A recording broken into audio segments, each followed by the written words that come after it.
sholat tapi tetap diberi siksaan. Yang kedua ini juga sama, dia sudah mulai sholat 5 waktu secara zahirnya saja, tetapi untuk kehusuan dia nggak mikirin, yang penting saya sudah melaksanakan. Makanya di sini disebut al-muhasabah, tetap dia sholat tapi masih dihisab sholatnya. Nah, mulai selamat itu adalah yang ketiga ini.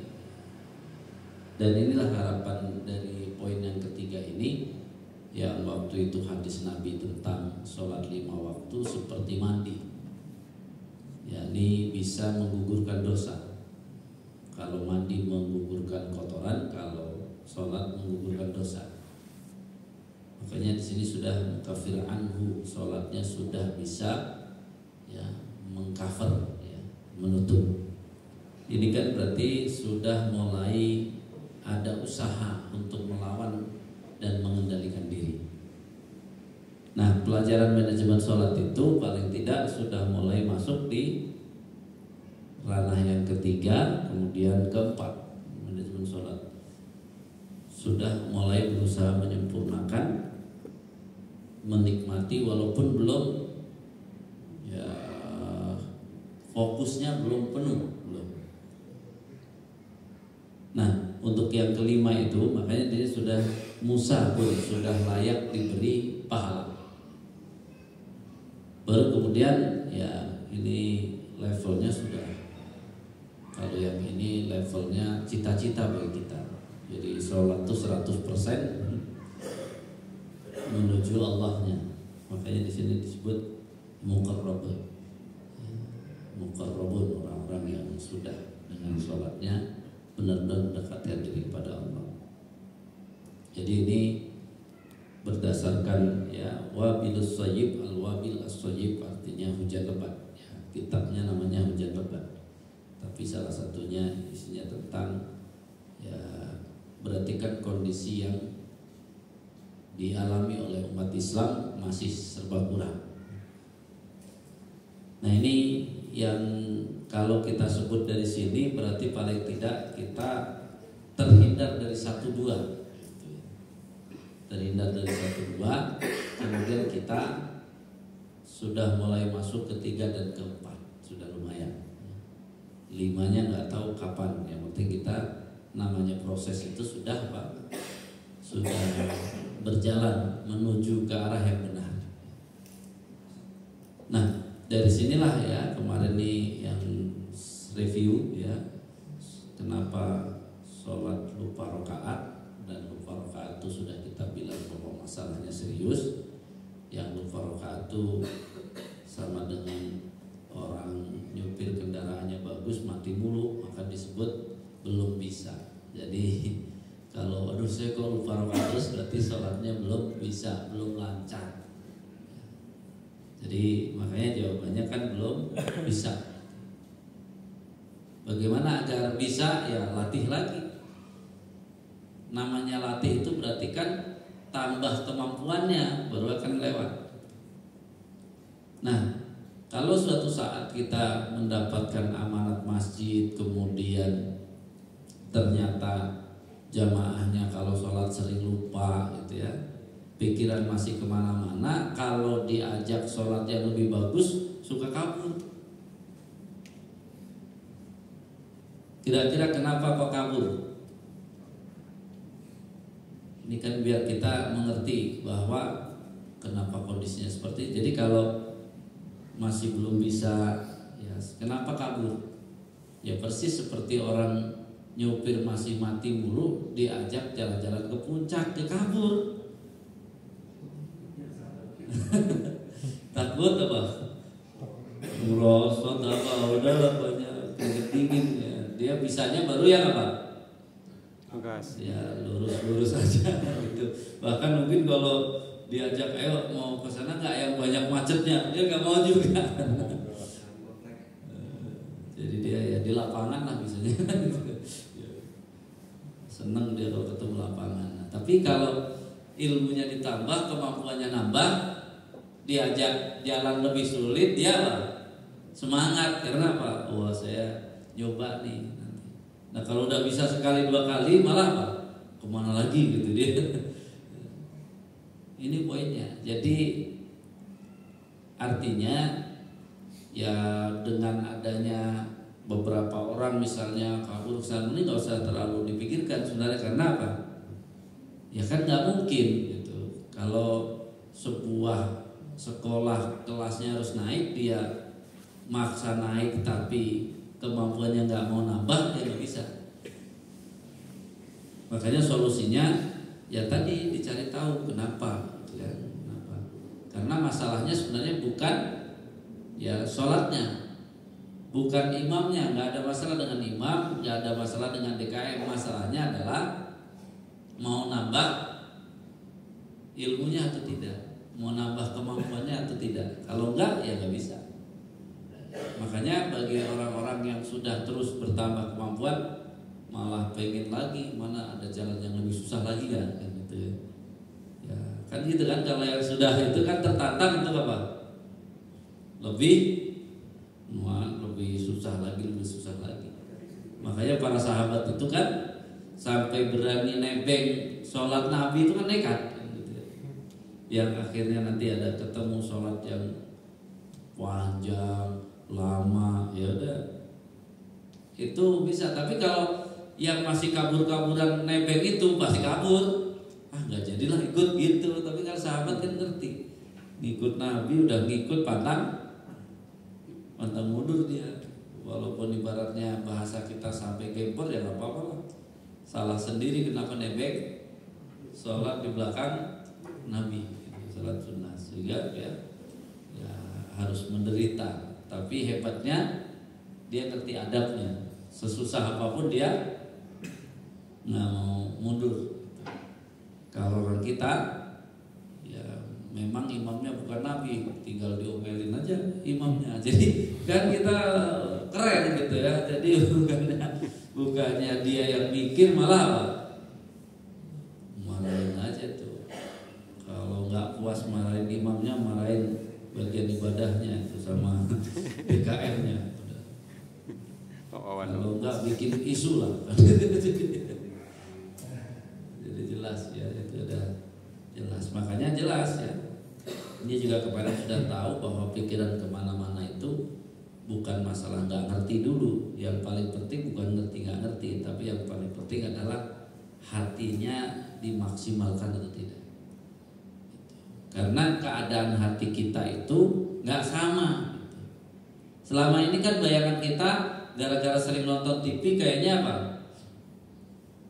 Hati sama pikiran jahat sama baik itu bisa apa? Bisa berdiskusi saling serobot. Padahal kalau melihat ini tidak. Jadi kalau hatinya itu dominan, yang lain apa? Yang lain tunduk. Karena ulama memposisikan antara hati, pikiran dan perasaan nggak sama. Selama ini kan dalam pengertian kita, pandang kita seolah hati, pikiran sama aja. Jadi pikiran bisa apa? Mengalahkan hati, itu menurut kita. Sedangkan ulama menyebutnya hati itu raja, yang lain di bawah raja. Nah kalau namanya raja itu kerajaan, bisa nggak yang bawahnya nyodok? Nggak bisa. Makanya disebutnya saja apa? Monarki kan, kerajaan itu satu. Kalau ada yang lawan, ya dikalah gitu, sama raja masalahnya. Jadi ini yang harus dipahami.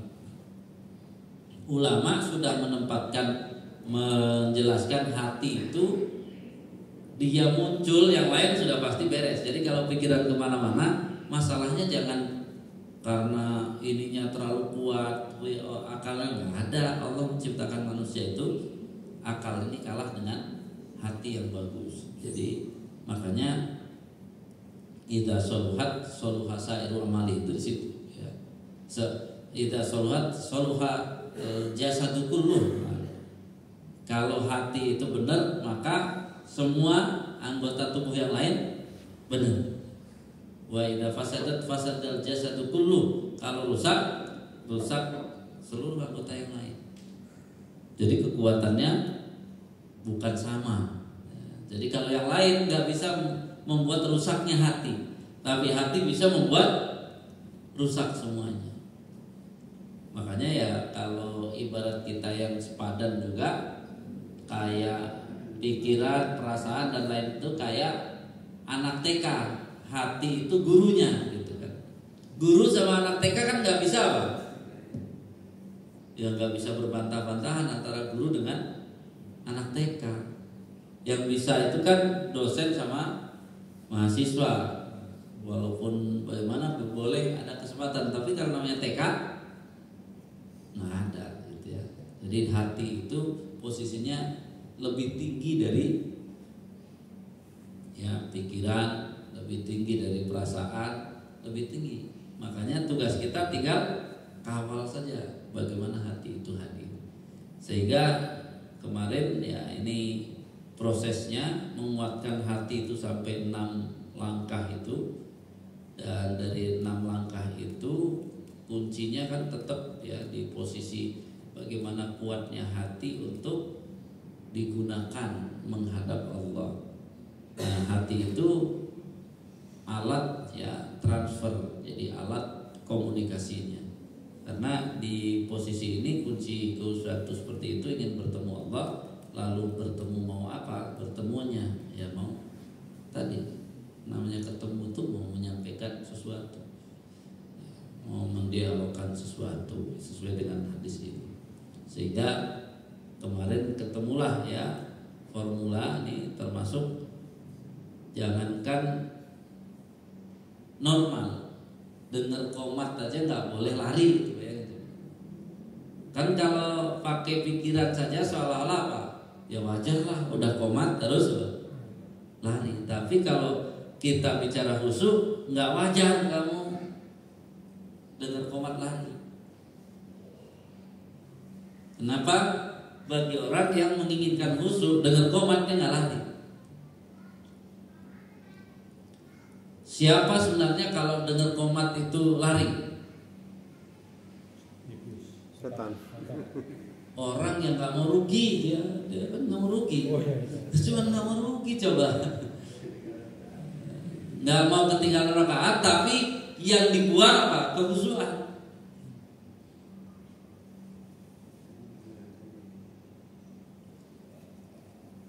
Sedangkan Nabi mengajarkan nggak apa-apa ketinggalan, yang penting kamu dengan tenang dan khusyuk. Kan coba.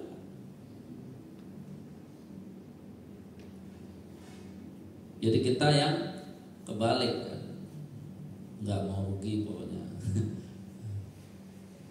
Akhirnya ya apa? Dapat rokaatnya, nggak dapat khusyuknya. Karena khusyuk itu nomor 1 pas mulai itu juga penting gitu kan. Jadi insya Allah itu kan cukup lama untuk loading khusyuknya. Karena udah lari langsung ngambil, masih ngos-ngosan lagi. Gitu jadi gimana coba? Butuh berapa lama? Artinya 1 rakaat yang dia ikuti bisa jadi apa? Enggak dengan khusyuk. Berarti kan sama aja hitungannya. Pahala sholat itu kan dihitung dari kekhusyukan, bukan dari jumlah rakaat yang diikuti. Jadi dia kurang 1, jadi jumlah nilainya kalau dia nggak ketinggalan 1 karena ngejar ruku sambil lari, ruku yang 1 tenang, memang ketinggalan 1 rakaat, tapi yang ketinggalan 1 rakaat dia semuanya bagus termasuk yang ketinggalan, dan dia hilang 1. Secara takaran pahala kalah. Karena apa? Yang hilang kekhusyukan. Makanya dari sini jelas bahwa kemarin ya harapannya naik terus itu sudah dengan apa? Dengan pola yang sesuai ya. Jadi hadirnya hati itu gaya ngobrol. Kalau tafahum itu mulai apa? Ngerti yang diobrolin, itu namanya proses tafahum. Nah, ta'zim itu sudah mulai apa? Menjaga ya menghargai. Jadi bukan sekedar saya ngerti, tapi saya harus menghargai sholat ini. Menghargai, saya berhadapan dengan siapa dia ngerti, makanya sangat nggak berani macam-macam kalau sudah taklim itu. Kenapa? Orang itu tentara taklim sama upacara aja. Taklim kan menghormati upacara aja, dia berani nggak? Ada sesuatu jatuh, diambil dulu gitu. Itu kalau ketahuan komandannya, udah selesainya nanti apa? Pokoknya mau apa jatuh, dia apa? Udah nggak berani. Nanti aja kalau apa? Udah beres baru bisa dia melakukan. Nah, al-haibah itu berarti kan punya rasa takut, yang dengan rasa takut ini berarti apa? Dia akan membuktikan, karena kamu kenapa nggak laksanakan? Ya, atau ayo cepet kita laksanakan, soalnya kita udah ngomong begitu, masa nggak dilaksanakan? Itu al-haibah. Nah, sehingga kalau ar-roja itu berarti sudah terus istiqomah. Nah, kalau sudah sampai level al-haya itu ya tadi sudah bisa menjadi guru, karena dia sudah punya disiplin untuk setiap sholat itu dia perhatikan dari hudurul qalbi sampai ar-roja, sehingga dia sudah kekuatannya udah penuh. Dan kalau dari umur tadi ya, umur 23 lulus kuliah, kan dia siap-siap menikah. Nah, dalam syariat menikah itu salah satu yang berat adalah apa? Setelah menikah dia punya tanggung jawab wa'mur ahlaka bis-shalah, memerintahkan keluarganya untuk sholat. Itu yang berat. Nyuruh sholat gampang, tapi memerintahkan itu berat. Karena bahasa memerintahkan itu pemerintah. Kalau jadi pemerintah itu kan nggak boleh sekedar nyuruh sambil ngasih fasilitas, ngasih bimbingan, ngasih arahan, itu baru disebut pemerintah. Kalau nyuruh doang, mandor nyuruh doang. Ini yang harus dipegang oleh kita. Makanya di sini ya, yang sudah kita sebenarnya sampai haibah kemarin sedikit, tapi akan kita singgung lagi dari haibah ini, rasa takut ya. Jadi yang dimaksud dari rasa takut yang kita inginkan itu adalah rasa takut sehingga mendorong kita untuk ilal ilmi wal amal, itu yang terpenting. Jadi kita nambah ilmu dan mempraktekkan. Jadi tambah ilmu sholatnya kemudian dicoba. Itu tandanya kita takut pada Allah. Tapi kalau kita sudah dengerin, sudah ngerti, tapi apa? Tidak dipraktekkan, ya belum kepada al-haibah. Kemudian yang kita inginkan juga ya,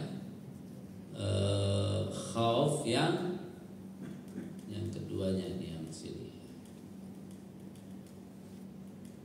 Ini nanti khauf itu larinya pada bisa menangis ya. Makanya menangis yang dimaksud itu adalah ya, menangis yang akan mendorong dia untuk, dan di sini wal khaufu yahrikus syahawatil muharramah fatasirul ma'asil mahbubati indahu makruhatun.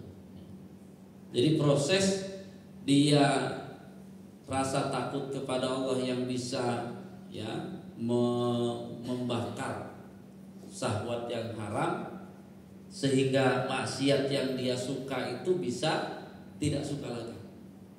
Itu proses internal yang hebat dari al-khauf itu di situ. Gimana caranya? Jadi kalau mau melakukan takut pada Allah, sehingga di sini kan keutamaannya menangis itu boleh tadi, tapi menangis yang bisa membuat kita tidak disentuh api neraka, yakni menangisnya karena takut pada Allah. Itu yang dimaksud. Jadi artinya menangis kalau ditinggal oleh Allah. Maka dia latihan menangisnya kan berarti ada dua, ada menangis dunia, ada menangis menangis yang mengeraskan hati, ada menangis yang melembutkan hati. Kalau menangis yang mengeraskan hati itu adalah menangis untuk dunia. Jadi misalnya lagi sakit, kita nangisnya hanya pengen sembuh, itu hati-hati, itu bisa mengeraskan hati. Gimana kira-kira harusnya menangisnya yang menangis karena sakit yang bisa melembutkan hati? Berarti kemana arah menangisnya? Ya. Kan tadi kalau cuma kamu menangis agar sembuh, itu belum bisa melembutkan hati. Jadi menangis yang gimana? Menangis takut kalau sakitnya yang dia derita itu tidak menggugurkan dosa. Itu yang harus ditangisi. Baru apa? Itu melembutkan hati. Karena kalau kita nanya sama sahabat Nabi, itu untuk jawabannya itu nggak kayak kita. Kalau kita ditanyakan lebih baik sakit atau lebih baik sehat, jawabannya kalau kita cuma satu, lebih baik sehat. Kalau sahabat Nabi ditanya begitu, jawabannya tergantung. Jadi jiwa sahabat itu sama Nabi udah levelnya begitu. Coba pertanyaannya begini, kapan sahabat akan jawab lebih baik sehat?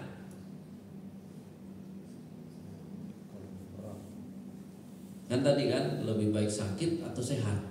Sahabat menyebut lebih baik sehat. Kapan?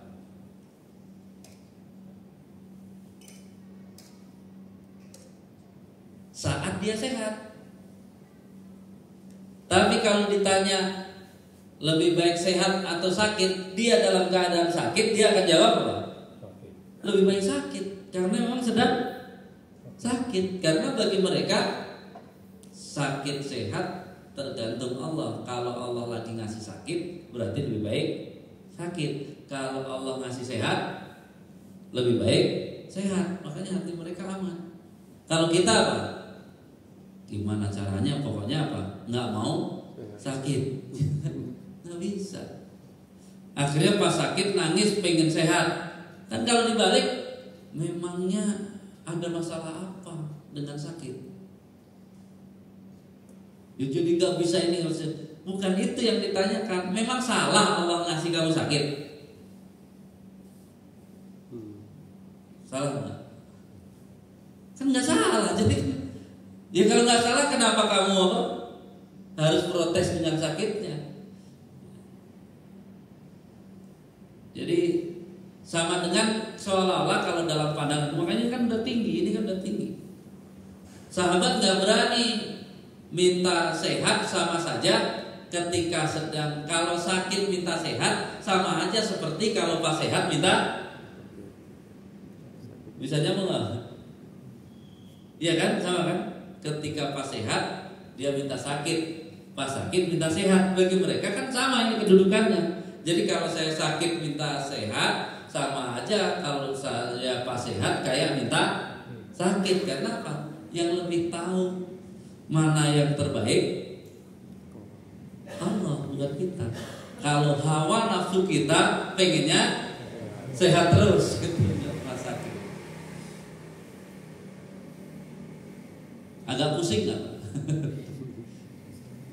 Tapi ini kan harus mengerti, itu kita itu nggak punya bekal ilmu itu, sehingga apa? Maunya enak doang. Memang kalau enaknya bisa menghantarkan ke surga nggak apa-apa. Jangan-jangan Dengan nggak enak itulah akhirnya kita bisa ya mengumpulkan bekal sehingga yang tadinya nggak lulus jadi lulus. Kita kan nggak tahu. Jangan-jangan nih pas dikalkulasi pahala waktu sehat sama pahala waktu sakit ternyata banyakan mana Pak Acep? Rumah sakit ya, berarti kan apakah salah Allah ngasih sakit? Enggak. Hawa nafsu kita aja yang mau minta apa? Sehat. Hawa nafsu kita sedang bagus-bagusnya dapat pahala malah pengen apa? Pengen berhenti. Jadi artinya di sini jangan dikaitkan berarti nggak boleh dong minta sembuh. Nggak ada bahasa nggak boleh, nggak ada di sini. Mereka sudah saking takutnya kepada Allah, saking takjimnya kepada Allah, kan ini udah level takjim sama takut, maka mereka nggak berani protes, dikasih apa saja nerima. Itu hebatnya mereka udah. Makanya kalau nanya sahabat tuh nggak ada bedanya Pak antara sehat dan sakit. Bagi mereka sehat itu harus menghasilkan pahala, sakit harus menghasilkan pahala. Itu hebatnya mereka. Kalau kita sehat lupa, sakit banyak meratap untuk kita sehat, gitu doang kalau kita hidup kita. Jadi dengan pelajaran dari sholat ini sebenarnya apa? Ya tadi. Makanya ketika orang nanya, Pak Ustadz gimana, saya kan sekarang sholatnya sambil duduk. Itu paling bagus sekarang, karena keadaan ibu sholatnya sambil duduk. Ya kalau ibu sehat, ya itu yang paling bagus. Jadi jangan sampai bagus itu ukurannya apa? Bukan kondisi kita. Itu stres kita kalau kayak gitu namanya. Orang stres. Karena ngomong bagus ternyata apa? Yang dilihat tetangganya. Oh berarti yang bagus tetangganya, kamu jelek kan gitu.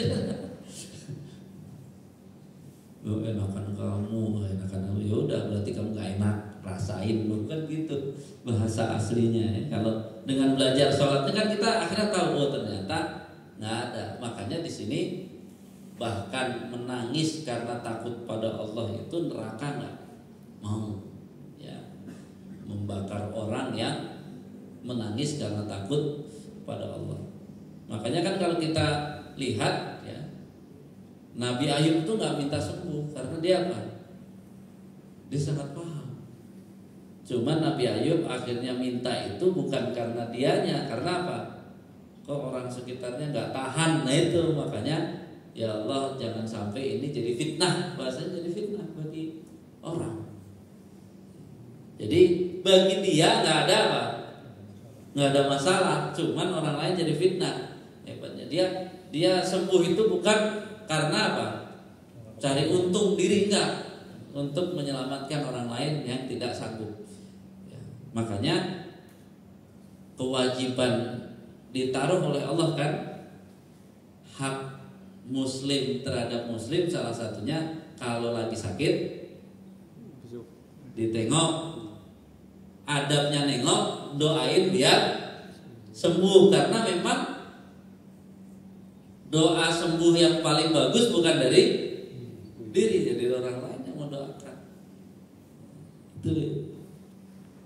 Jadi makanya poinnya kan berarti sudah kena kan? Kenapa dia nggak perlu doa sembuh? Karena wajib bagi teman-temannya untuk mendoakan kesembuhan. Coba. Tapi bagi dia wajib nggak minta sembuh? Masa wajib minta sembuh? Nggak ada. Jadi bagi dia kan apa?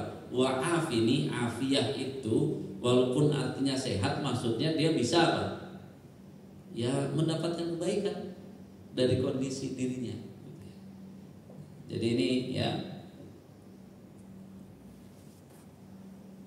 Jadi man khafallahu dallahul khauf ala kulli khairin. Yang dinamakan malu di sini takut itu kalau menambah kebaikan.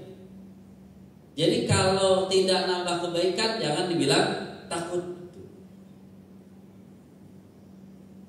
Jadi kan artinya apa? Takut pada Allah itu yang dilihat adalah apa? Nambah nggak kebaikannya?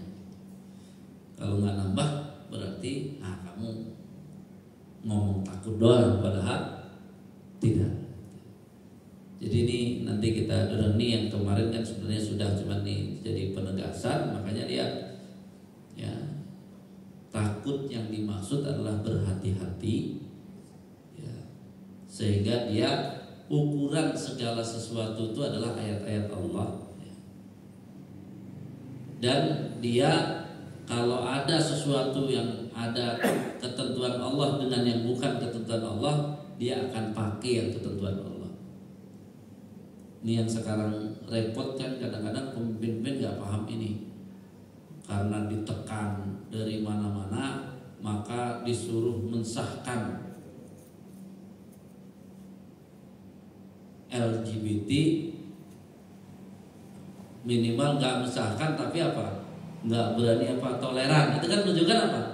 Dia ngerti gak takut sama Allah.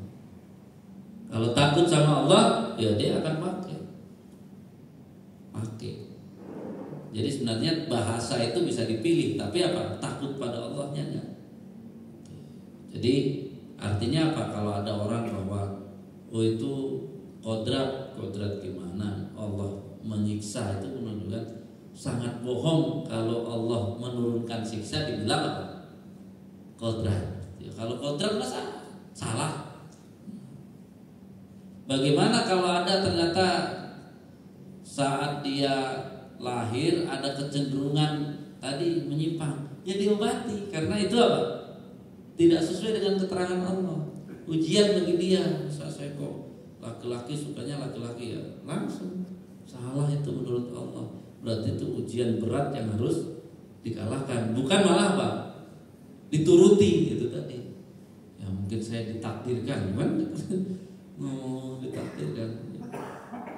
Jadi artinya ini menjadi catatan tadi, bahwa fungsinya harus normal sesuai dengan ketentuan Allah. Kenapa dia nggak berani berbuat macam-macamnya? Ini ayat terakhir itu, karena dia akan di cross check nanti dengan Allah. Jadi yang sembarangan sekarang itu kan dia nggak takut sama Allah, karena apa? Kan nanti di cross check. Benar salahnya di cross check lagi ya. Nah, bagaimana prakteknya? Jadi praktek sholat standar haibah itu ucapannya itu boleh, karena kan sudah dari takdim ke atas itu dipakainya sholat sendiri, tidak berjamaah, dia sendiri, maka sudah apa? Standar haibah. Haibah itu berarti standarnya boleh ucapannya ya kayak dalil baca Quran, Iqra'ul Quran wabku, katanya. Bacalah Al-Quran dan menangislah. Kalau nggak bisa menangis, maka bacalah Al-Quran seolah-olah engkau menangis. Bahasanya jangan pura-pura lah, kayaknya nggak sopan sama kalau pura-pura. Seolah-olah menangis. Artinya apa? Ucapan sholat malam sendiri boleh merintih kayak suara menangis gitu. Itu maksudnya.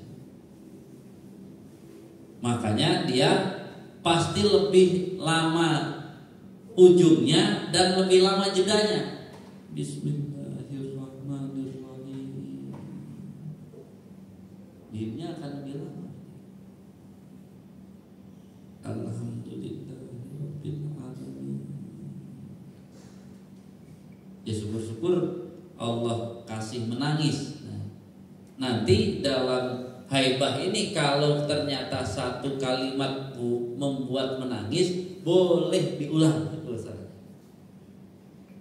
Itulah enaknya sholat sendiri. Karena apa? Nggak ada ini lagi menangis. Kalau sama imam tahu-tahu apa? Imam udah pergi, sebenarnya kita tadi. Makanya kan proses ya adanya qiyamul lail itu sebenarnya bukan nanti yang sudah diajarin sholat itu pelan-pelan ya, kayak iktikaf Nabi kan dia sendiri memang jadinya.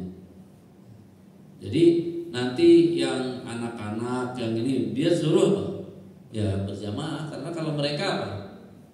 Ntar malah noleh-noleh ngapain nih, harus kenapa disediakan qiyamul lail itu biar apa?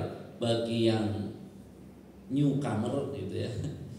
Itu pendatang baru tuh udah kamu ikut aja gitu. Kok kamu nggak ikut? Ya, bahasa kerennya kan saya mau lama-lama, ngobrol lama-lama. Kayak kita ngobrol sama orang ada keperluan, anak kita kan nggak ngerti, anak kita pasti narik-narik apa? Pengen apa? Pengen pulang, pengen cepet, karena dia kan nggak ngerti bahwa yang sedang diobrolkan itu penting. Artinya itu bedanya, makanya nggak bisa dia dibatasi ya Pak, formal nggak bisa, karena dia harus apa, dialognya lebih lama ya, lebih panjang, lebih serius. Kan kalau obrolan sudah ya tingkat serius itu kan waktunya nggak bisa dibatasi. Jadi itu yang dimaksud. Jadi kemampuan sholat kita meningkat, kita nggak bisa lagi difasilitasi oleh sholat dengan berimam. Bisa dibayangkan tuh kan kalau Nabi ngajak semua orang dengan sholat 5 juz seperempat, ya, nangis semua ntar ya. Itu menunjukkan bahwa apa?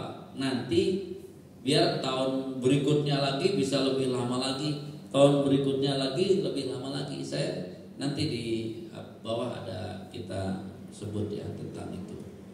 Nah, jadi kalau sudah haibah yang tadi baru bisa naik kepada roja, karena roja ini modalnya haibah tadi. Jadi dia sudah ya asik, baru kemudian apa? Ar-roja itu utamanya meminta. Kalau ya takdim itu kan apa? Tadi ya menunjukkan penghargaan tinggi. Begitu kalau haibah itu apa tadi? Terenyuh, bisa nangis. Tapi kalau ar-roja meminta nanti. Tapi kita berikan ya gimana ar-roja itu harusnya. Nah, ar-roja itu irtiyahul qalbi lintidari ma huwa mahbubun indahu. Jadi sudah tenang ya, dia sholat itu sudah sambil istirahat hatinya itu, karena apa? Tinggal menunggu apa yang ya sesuatu yang dia sukai untuk menjadi miliknya. Bahasa gampangnya itu nunggu panen. Jadi doa itu di dalam sholat itu adalah panen. Tapi sebelum panen kan ada proses apa? Nanam, rawat itu. Jadi dari hudurul qalbi, proses ngobrol, kemudian tafahum, kemudian takdim sampai haibah, itu namanya apa? Merawat tadi sholatnya, sehingga setelah semua ditunaikan baru kita panen dengan berdoa. Jadi berdoa itu posisinya panen, sehingga ya, ini kan dikatakan kalau ternyata sebabnya nggak ditempuh, namanya bukan roja, tapi guru. Itu udah bacanya sembarang, ngerti juga enggak, kemudian ruku semaunya, mintanya banyak, itu namanya guru. Guru itu nipu. Nipunya siapa? Diri sendiri, tapi kan bukan, nggak bisa nipu Allah kan, nipu diri sendiri. Masa kerjanya nggak bener, gajinya pengen banyak, nah, ya itu korupsi gitu kan. Ya kalau nipu, pokoknya grup nipu. Ya korupsi itu kan nipu kan. Padahal yang tertipu diri sendiri. Karena apa? Dia kerjanya segitu pengen dapat balasan yang banyak. Nah ini sama. Sholatnya nggak beres, doanya pengen yang mantap dan banyak. Itu makanya di sini sehingga apa? Kalau kita sebut di sini, ini bicara tentang hati. Itu tanah, kemudian iman itu benih. Jadi sholat itu sebenarnya menguburkan tanah, menanam benih iman, kemudian terus disirami dengan ketaatan, sehingga nanti tinggal nunggu panen. Makanya wa yaumal qiyamati huwal hasad. Hari kiamat itu waktu panen. Itu sebenarnya. Jadi bagi orang yang sudah roja itu namanya kiamat itu cuma panen. Artinya dengan ar-roja ini kemana kita akan apa? Di sini kan walayah sutu ahadun illa ma zara'a. Maka tidak akan mungkin orang memanen kecuali yang dia tanam. Kalau dia nggak tanam, nyuri bisa dunia. Ini kalau udah bicara akhirat, bicara hari kiamat, kagak bisa nipu, kagak bisa nyuri, nggak bisa. Dia pikir akhirat kayak di dunia yang dia bisa main curang, sedangkan di akhirat tidak bisa. Nah, makanya ar-roja itu kalau bahasa kita ya pengharapan itu sama dengan ini kan ada dengan ucapan dengan rasa batin nanti. Tapi ar-roja itu di sini seimbang ya, keseimbangan antara iyyaka na'budu dan iyyaka nasta'in.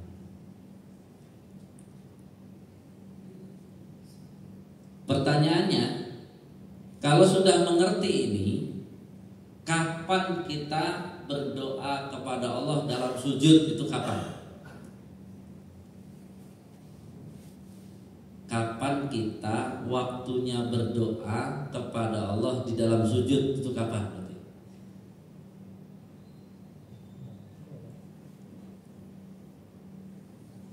Pertanyaannya masih belum dapat kan?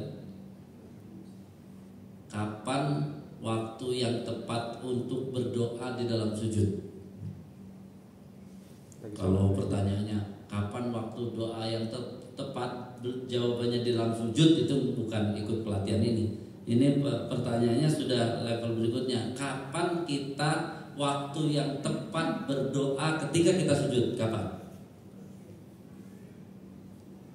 Tiap sujud. Jawabannya apa? Tiap sujud.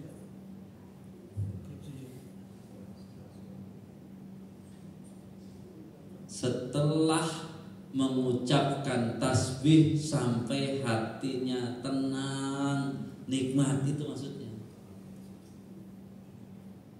Jadi gak langsung apa? Minta aja enggak, dia harus subhana rabbiyal a'la.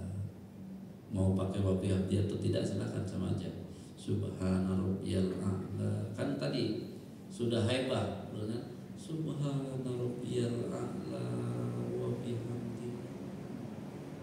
Subhana rabbiyal a'la.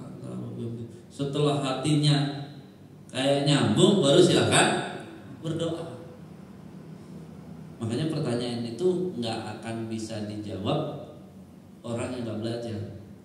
Jadi kalau Bapak nanya kapan waktu yang tepat untuk berdoa di dalam sholat dalam level roja. Kalau yang kapan waktu yang tepat dalam sholat untuk berdoa sujud itu, tapi bukan level roja itu mah. Asal tasbih langsung doa itu. Asalnya normalnya kan Nabi berdoa di sujud normalnya kayak apa Pak? Normalnya kan begini kan. Dia iyyaka na'budu dulu dengan tasbihnya, baru kemudian apa? Nasta'innya.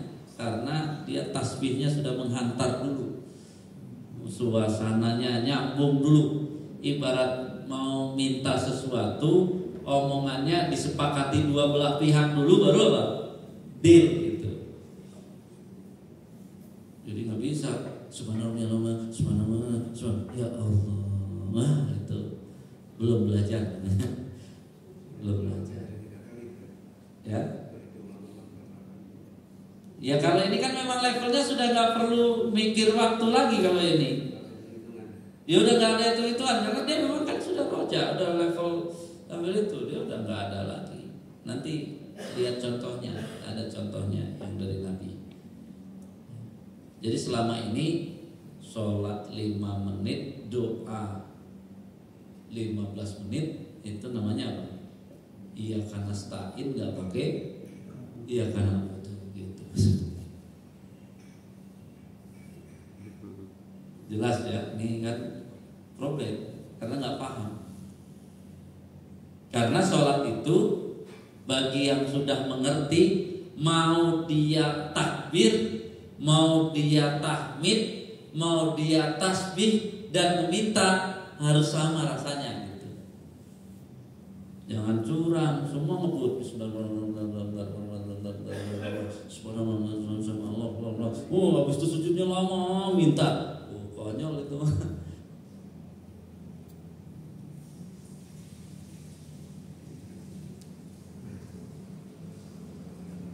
Selama ini seolah-olah sudah cukup kayak gitu kan, padahal apa? Konyol itu. Dia belajar sepotong doang, kan disuruh banyak doa di saat sujud. Doa di luar sholat saja disuruh ngapain dulu? Memuji, bersolawat, gitu kan? Itu doa di luar sholat. Di sholat sudah diajarin kita ada dikasih preambul. Iya, udah di guiding dulu, suruh menikmati apa? Nggak bisa langsung sujud kan? Ada berdiri dulu, ruku dulu, i'tidal. I'tidal isinya apa? Ujian. Alhamdulillah. Mil'us samawati wa mil'ul ardi. Jadi kalau sudah bicara roja adalah nikmati dulu tasbih, tahmid gitu ya. Takbirnya dinikmati, baru kalau mau minta gitu. Jadi lewati dulu itu. Makanya rasa batinnya sudah jelas.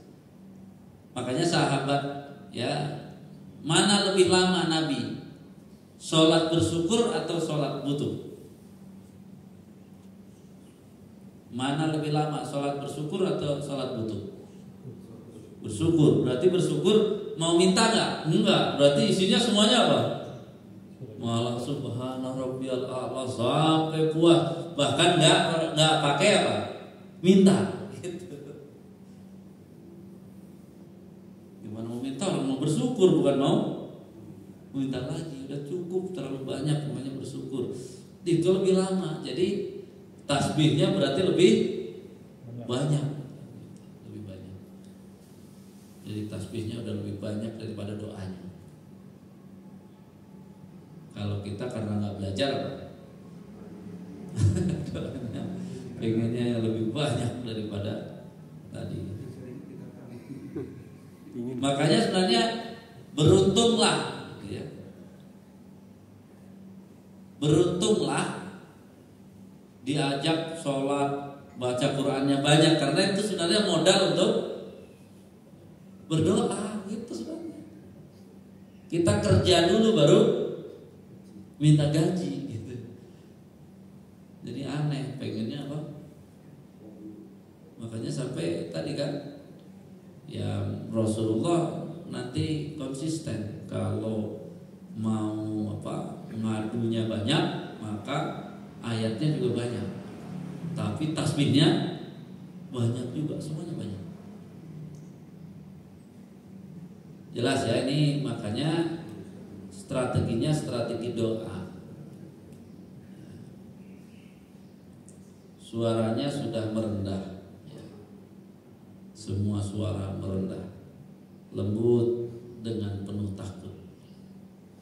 Rabbil firli warhamni. Jadi mana nanti tersentuh diulang, mana tadi dulu lama Anda Ustaz. Ini udah nggak pakai apa? Nggak peduli lagi dengan berapa lama, ini udah nggak peduli memang. Pokoknya terus saja selama masih nyambung kepada Allah dia lanjut terus gitu ya. Boleh di sini yang lain ngontrak itu udah, yang lain ngontrak kalau udah poin ini ya. Sehingga berarti kan yang atas tadi meminta dan tadarruan wa khufyah ditambah rasa batin. Jadi kalau dipraktekkan berarti modalnya berharap, memuji, bertasbih dengan tadarruan wa khufyatan, baru kemudian berharap ampunan plus doanya. Tambah dengan doa. Jadi sudah sujudnya dia nikmati, tasbihnya dia nikmati, wajar dong minta doa. Ini mau minta doa padahal apa? Kesel sama sujudnya, gitu ya. Kesel sama tasbihnya. Mau berdoa padahal Allah tempatkan doa itu di dalam sujud dan tasbihnya. Jadi itu modalnya. Sebelum salam silahkan. Dan nanti kalau sudah ngerti di semua dia bisa meminta. Cuman kalau di semua gerakan atau ucapan sholat dia harus menguasai tadabbur, karena permintaannya hanya yang sesuai dengan kalimatnya. Bismillah, bisa nggak mohon ampun dengan Bismillah? Ini nanti kalau udah ngerti, bisa nggak pas Bismillah itu mohon ampun?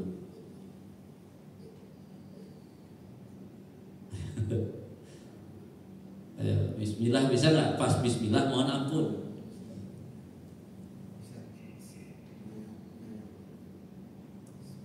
Bisa, tapi prolognya ya, hati kita prolognya berbicara, mengevaluasi. Bismillahirrahmanirrahim.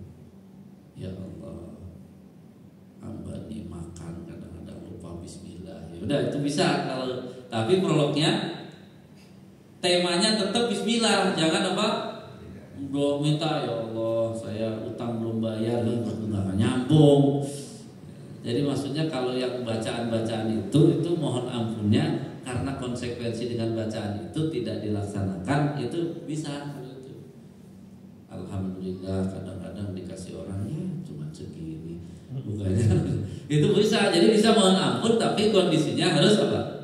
Sesuai dengan tema bacaannya, tema ucapannya. Makanya kalau semuanya diminta doanya, berapa jam kita sholat? Oh, lama sekali sebenarnya. Makanya kenapa ilmunya nggak nyangkut-nyangkut? Karena kita nggak praktek. Harus praktek itu. Jadi jangan dikira ya nggak bisa mohon ampun saat berdiri. Bisa, banyak mohon ampun berdiri. Tapi bedanya ya, jangan apa? Jangan jaka sembung bawa golok, itu mah kacau kan gitu. Jangan jaka sembung ya, naik ojek gitu. Nah nyambung jack kan gitu. Jadi nggak bisa. Jadi kalau yang tadi butuh ilmu untuk setiap ungkapan, kalau mau ya mau minta harus yang nyambung dulu. Kalau nggak nyambung ya kalau bisa. Jadi itu prosesnya. Jadi praktek roja asalnya yang reguler itu di tempat sujud dan sebelum salam, tapi sebenarnya kalau sudah ilmunya nambah, semuanya dari takbir sampai salam bisa Pak? Bisa, ada doa-doanya. Nanti kita sambung karena ini yang lebih panjang lagi al-haya'nya. Kalau ini kan doa minta gitu ya. Nanti kita bedah dulu al-haya'. Jadi kita biar ada bayangan Nabi sholat itu seperti apa dengan ilmu beliau, udah nggak bisa ditebak sama kita. Kita masuk dulu ya. Nah, ini teorinya soalnya insya Allah kita lengkapi dari al-haya'. Jadi al-haya' ini malu itu ternyata jarang dikenalkan. Jadi di sini dikatakan waju ilal khuluqu hadzal din dinul Islam al-haya. Jadi akhlak utama dari agama kita ini, agama Islam adalah rasa malu. Fa innal Islam zinatul adyan kama annal haya'u zinatul akhlaq. Kalaulah Islam itu perhiasan dari semua agama, maka malu itu perhiasan dari semua akhlak. Lalu di sini disebut hadis Nabi rawahu Ibnu Majah sanadnya hasan, inna likulli dinin khuluqan wa khuluqul islami al-haya'. Semua agama ada tadi ya, ada berbicara tentang bagusnya akhlak, dan akhlak Islam utama adalah rasa malu. Bahkan ini ya hadisnya dari Hakim juga, sanadnya disebut sahih, al-haya'u wal imanu qurina. Malu dan iman itu satu kesatuan, CS, nggak bisa dipisah. Fa idza rufi'a ahaduhuma rufi'al akhar. Kalau salah satu hilang, hilang yang lain. Jadi kalau orang nggak punya malu, itu sama dengan nggak punya iman.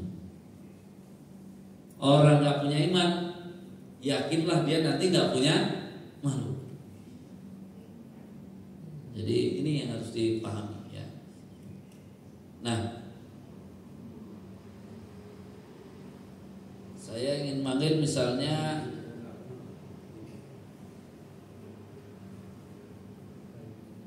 saya mengambil yang poinnya saja ya. Nih, yang dinamakan malu hakikatnya adalah yab'asu ala tarkil qaba'ih wa yamna'u minat tafriti fi haqqi sahibil haqqi. Jadi artinya sebenarnya yang disebut malu itu nanti ya akan mendorong orang itu untuk meninggalkan yang jelek. Jadi yang saya sebut, dia nggak bisa baca Quran, terus malu, itu diuji dulu. Kalau namanya bener malu, dia cepet belajar, langsung bisa, itu baru bener malu. Tapi kalau dia nggak belajar, terus akhirnya nggak bisa, di mana malunya? Itu mah malu-maluin jadinya. Kalau dia bener malu, nggak bisa itu sebulan langsung bisa, berarti dia bener apa? Malu kalau nggak bisa. Tapi kalau 10 tahun masih nggak bisa, jadi kita ini kadang-kadang nggak jelas. Malu itu harus diterjemahkan ke arah mana? Harusnya kalau kamu malu, nggak bisa baca Quran, belajar. Itu malu. Kalau nggak belajar, berarti malu-maluin. Soalnya saya sudah tua, nggak bisa jadi malu. Apalagi udah tua, belum bisa. Harusnya apa? Cari guru yang cepet lah. Saya kalau bisa sehari langsung bisa, mau berapa jam saya belajar. Itu bener malu. Kalau nggak berusaha, namanya apa? Nggak malu. Keren doang omongannya. Jadi kita rasa malu ini banyak diucapkan tapi nggak dipahami. Itu namanya nggak malu gitu ya. Jadi jelas, sehingga bahkan nanti disebutkan al-haya'u aslun likulli khairin. Jadi yang disebut malu itu kalau mendorong kita akhirnya menjadi baik, itu namanya malu.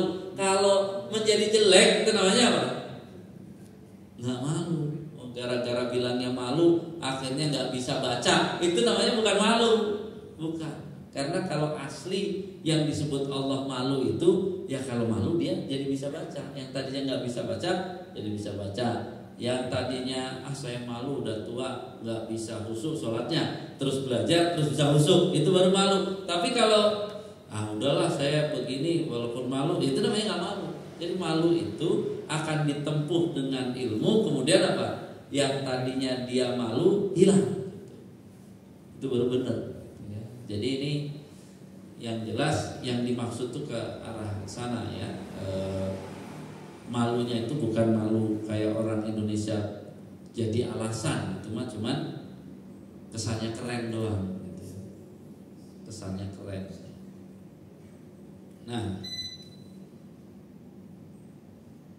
Nah berarti apa itu bukti malu sesungguhnya dalam bab sholat ini? Dia akan nambah terus ilmunya. Setelah nambah ilmunya,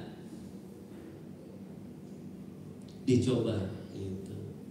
Kalau nggak dicoba berarti apa? Nggak malu. Padahal udah apa? Udah punya ilmunya kan harusnya dicoba. Kalau dia malu, sehingga malu jika sholatnya tidak berusaha menghadirkan hati, tidak berusaha untuk mengerti, memahami. Malu kalau nggak takzim,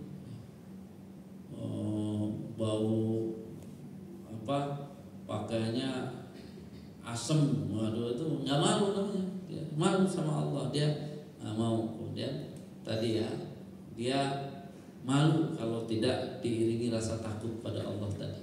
Malu kalau sholat tidak ada melakukan roja. Roja itu kan keseimbangan antara memuji dan meminta. Jadi jangan nikmat meminta tapi nggak nikmat memuji. Jangan nikmat meminta tapi nggak nikmat bertasbih. Ya, jangan dia nikmat meminta tapi nggak mau berlama-lama berdiri baca ya Qurannya, itu namanya nggak. Dia nggak ngerti ar-roja gitu ya. Sehingga kalau sudah ini semua dilakukan, ini coba jawab ya. Pertanyaannya, apakah ini ada rasa? Hadirnya hati itu ada rasa namanya. Yang kedua, mau memahami. Yang ketiga, dia menganggap sangat berharga, takzim. Yang keempat, takut ditinggal, takut dijauhi. Kan ini yang hebatnya itu maksudnya takut dijauhi oleh Allah. Punya harapan. Ar-Raja. Ada malu. Jadi apa ini coba? Ayo baca.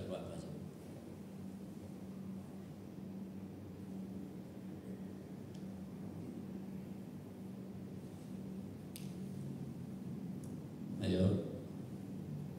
Ustaz Jubair apa tuh? Ada rasa, ada mau memahami, ada ya sangat menghargai, takut ditinggal, takut dijauhi, ada harapan dan ada malu.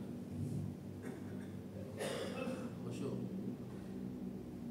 Itu khusyuk kan ini. Itu semua itu khusyuk, tapi apa kalau udah kayak gitu tuh kira-kira apa? Namanya apa itu?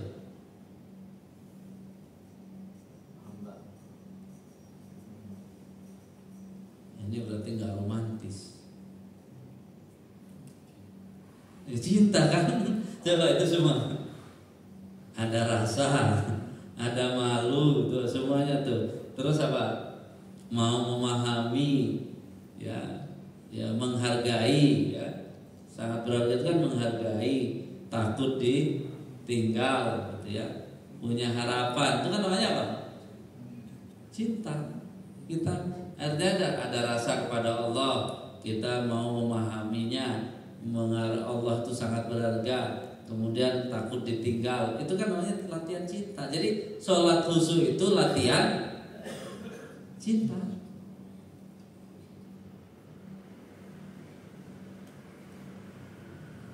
Tapi harus 6-6-nya tadi dipakai, baru kita latihan cinta. Lama ini sholat tapi nggak pernah arahnya ke situ. Nah sekarang kalau sudah ada cinta kepada Allah, terus sholat, berarti sholat itu apa?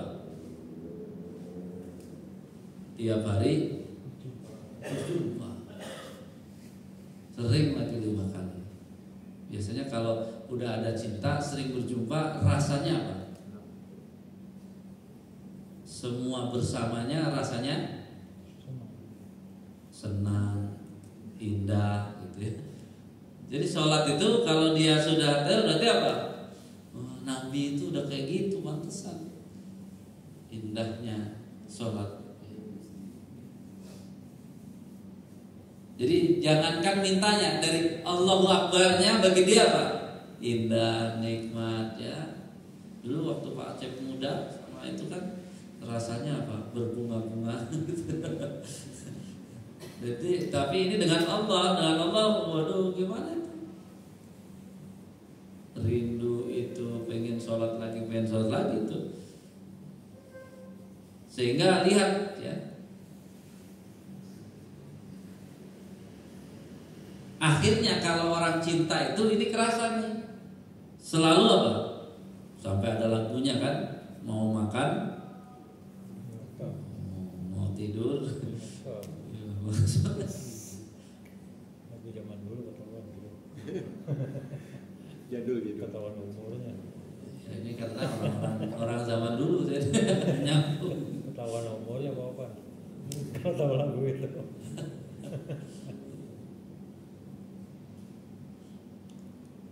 Sehingga apa? Udah jelas nih di sini. Bahkan Allah menyebut lebih dekat kan. Walaqad khalaqnal insana wa na'lamu ma tuwaswisu fihi nafsuh wa nahnu aqrabu ilaihi min hablil warid. Jadi Allahnya dekat, cuman sayang kita tidak dekat dan tidak cinta. Jadi akhirnya biasa aja. Kalau kita bisa cinta tadi,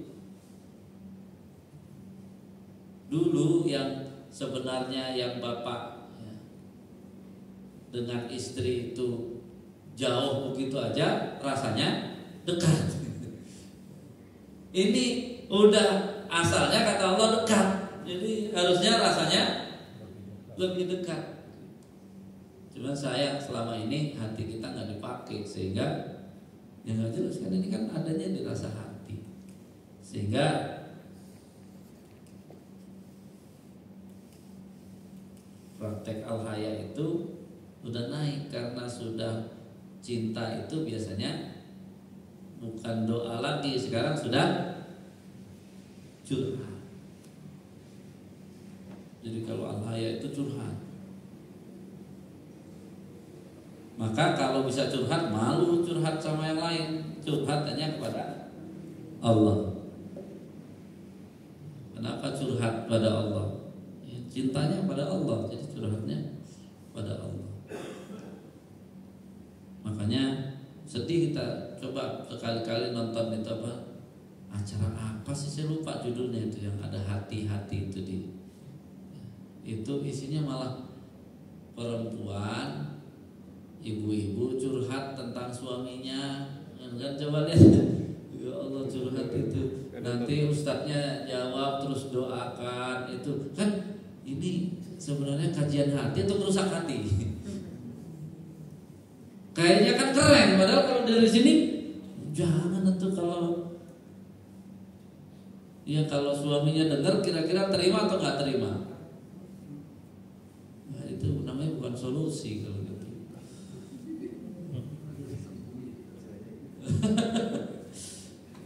Mending kalau di blur, ini udah nggak di blur, udah kayak ini sebenarnya acara apa namanya? Acara apa ya, curahan hati atau apa? Itu curahan hati atau gosip benar jadinya. Kayaknya itu cocoknya judulnya insert gitu. Jadi ingat, sebagai dai, sebagai ustadz itu kita tidak disuruh Nabi melayani perkeluarga curhat, itu nggak ada. Capek tuh kalau dainya apa? Di sini aja ada berapa kakak, terus curhat semua, stres tuh. Makanya menurut gini ya, yang suami dikasih bekal, yang istri dapat bekal, itu urusan lo berdua gitu. Masa rumah tangga kamu nyuruh saya yang ikut itu? Enggak, saya biar ngurusin rumah tangga saya. Terus kalau curhatnya ke sini itu hanya gitu, curhatnya ke sholat tuh latihan, sholat tuh bisa dipakai untuk curhat. Jadi kalau dainya cerdas, solusinya oh gitu ya Pak. Jadi solusinya jangan nanya sama saya. Solusinya nanti minta sama negara ini bikin sekolah bagi suami yang bertanggung jawab gitu ya, mencetak suami yang bertanggung jawab. Nanti jangan-jangan kalau saya yang suruh jawab, jangan-jangan suami ibu lagi curhat juga sama ustadz lain kalau ibu curhat sama saya. Kan gitu harusnya cerdas. Jangan so tahu bahwa dijawab sampai ternyuh nangis loh, kalau gitu sinetron aja jadinya. Ya. Itu bukan solusi. Karena apa? Masa kita nanti jadi dai merancang seluruh ya, rumah tangga curhat? Nabi nggak jadi bikin negara. Kalau kayak gitu mah habis waktu untuk apa? Ngurusin curhatan hubungan dua orang kan gitu ya, dua-dua. Jadi nggak begitu ya. Harusnya tadi bikin aja sekolah istri solihah sama suami solih dan bertanggung jawab, selesai kan? Kalau pakai solusi dakwah, jadi bukan apa dilayani satu itu masih psikolog, bukan psikolog aja nggak jelas. Psikolog biasanya kalau ada penyimpangan. Jadi ini jelas bahwa kalau prakteknya dengan curhat, ini dari mana kita tahu? Nanti jelas nih. Bagaimana kita lihat nih Nabi sudah ngapain kira-kira sholat itu.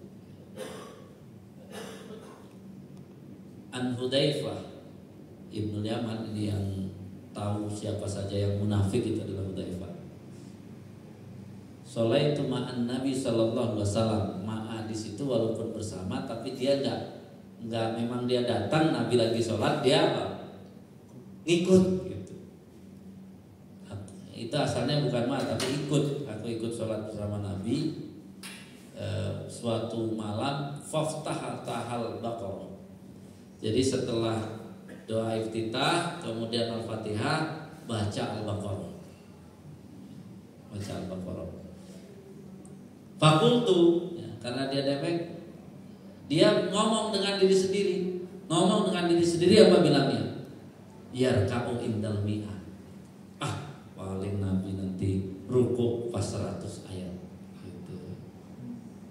Jadi lalu kemudian summa madha. Wah, ternyata 100 lewat. Fakultu yusolli biha. Paling Al-Baqarah beres lah, udah. Berarti kan ini kata-kata menunjukkan dia berarti apa? Udah nggak kuat nih kan gitu ya. Firok atin tuh ya paling tang udahlah Al-Baqarah sampai selesai paling. Famado ternyata apa? Lewat lagi. Fakultu yarka'u biha. Ya paling teruslah mungkin setelah selesai ini ya sudah, berarti sudah apa? Wa'fu anna waghfir lana warhamna anta maulana fansurna 'alal qaumil kafirin. Ya, mungkin dia udah gembira, tahu-tahu apa? Sumaftatahan nisa. Ternyata ke Anisa. Ya ayuhan nasu taqu rabbakumul ladzi khalaqakum. Jadi kemudian apa? Faqaraha, dia udah pasrah aja, berarti dia terserah kalau gitu. Udah enggak apa, nggak berharap ruku. Kirain udah nggak berharap juga. An-Nisa selesai juga. Ternyata summaftataha Ali Imran faqara'aha yaqra'u mutarassilah. Bacanya terperinci, bukan sekedar apa maksudnya mutarassilah? Idza marra bi ayatin fiha tasbih sabbaha. Kalau ketemu ayat tasbih berhenti dulu. Terus apa? Nabi bertasbih dulu. Jadi nggak kayak yang sini, nggak kayak kita ini baca itu kan baca aja. Kalau ini nggak. Kemudian apa? Wa idza marra bi su'alin sa'ala. Kalau ada ayat tentang suruh berdoa, Nabi berhenti dulu. Terus apa? Doa dulu. Wa idza marra bi ta'awudin ta'awada. Kalau lewat ayat yang disuruh berlindung pada Allah, beliau berlindung dulu, mengucapkan berlindung. Jadi oleh 5 juz 5 halaman. Al-Baqarah, An-Nisa, Ali Imran sama An-Nisa itu 5 juz 5 halaman. Berarti 5 juz berapa? 1 rakaat Itu 1 rakaat. Mending bacanya ngebutin, bukan kan? Bacanya apa? Ketemu apa isinya? Berhenti dulu. Ketemu, waduh. Bayangin aja capek kan, bayanginnya aja udah apa? Udah pegel. Bayanginnya udah pegel. Ini belum sampai situ. Summa raka'a faja'ala yaqul, di rukunya cuman baca subhana rabbiyal azim. Enggak ditambah yang lain. Subhana rabbiyal azim. Roja masuk kan, subhana rabbiyal azim. Lihat tapi fakana ruku'uhu nahwa min qiyamihi. Lamanya ruku itu seperti berdirinya. Gimana tuh? Subhana rabbiyal azim. Jadi yang didengar cuma ucapan subhana rabbiyal azim. Makanya kira-kira masa bengong? Ya tadi. Kalau nggak doa tadi curhat kan. Ucapannya yang diucapkan di lisan subhana rabbiyal azim, batinnya terserah. Masa selama 5 juz cuman bengong doang, cuman baca subhana rabbiyal azim, enggak mungkin. Dengan ilmunya yang luas, maka berarti semua disampaikan kepada Allah. Kita lanjut. Kemudian summa qala sami Allahu liman hamidah. Summa qama tawilan qariban mimma raka'a. I'tidal, berdiri lama sebagaimana seperti rukunya. Jadi seimbang. Tadi kan roja itu kan seimbang. Jadi berdirinya lama, rukunya lama, i'tidalnya lama.